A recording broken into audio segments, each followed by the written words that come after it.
గత కొన్ని సంవత్సరాల నుంచి ఫ్లాప్స్ ఎదుర్కొంటున్న ప్రభాస్ గారి కొత్త మూవీ 'సలార్' ఎలా ఉందో ఈ వీడియోలో తెలుసుకుందాం.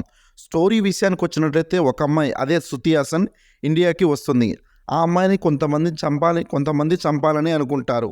ఆ అమ్మాయిని హీరో అయిన దేవా ఎలా కాపాడాడు, వీరికి వరదకి ఏంటి సంబంధం అనేదే మిగతా సినిమా స్టోరీ.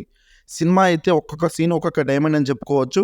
ప్రభాస్ అన్న ఫ్యాన్స్కి అయితే మంచి పండగ అని చెప్పుకోవచ్చు. మూవీ అయితే ప్రభాస్ అన్న దేవగా తన క్యారెక్టర్కి అయితే 100% ఎఫెక్ట్ అయితే పెట్టాడని చెప్పుకోవచ్చు. వరదాగా చేసిన పృథ్వీరాజ్ సుకుమార్ని కూడా చాలా బాగా చేశాడు. సినిమాలో యాక్షన్ సీన్స్ అయితే చాలా బాగున్నాయి. ఎమోషన్స్ కూడా అదే రీతిలో వర్కౌట్ అయ్యాయని చెప్పుకోవచ్చు. సినిమాటోగ్రఫీ కూడా చాలా బాగుంది.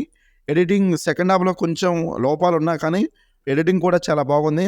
బీజిఎం కూడా చాలా బాగుంది. కేజీఎఫ్ రేంజ్లో లేకపోయినా కానీ బాగుందని చెప్పుకోవచ్చు. మ్యూజిక్ అయితే స్క్రీన్ ప్లే కొంచెం తికమక పెడుతుంది.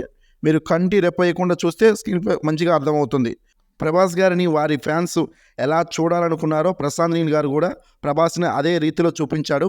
మూవీ అయితే చాలా బాగుంది. ఈ మూవీకి నేను ఇచ్చే రేటింగ్ వచ్చేసి 3.5 అవుట్ ఆఫ్ 5. అడల్ట్ సీన్స్ అయితే ఏమీ లేవు. యాక్షన్ సీన్స్ అయితే హై లెవెల్లో ఉన్నాయి. చూసుకొని ఫ్యామిలీతో చూసేయండి. మీరు మూవీ చూస్తుంటే మీకు మూవీ ఎలా అనిపించిందో అనేది కామెంట్ చేయండి. ఈ వీడియో నచ్చినట్లయితే ఒక లైక్ చేయండి. అదేవిధంగా మన ఛానల్కి ఎవరైనా కొత్త వాళ్ళు వచ్చి ఉంటే వెంటనే మన ఈ ఎంబీ మూవీ ఫ్యాక్ట్ ఛానల్ని సబ్స్క్రైబ్ చేసుకొని బెల్ ఐకాన్ అనేది ఆన్లో పెట్టుకోండి. Thanks for watching.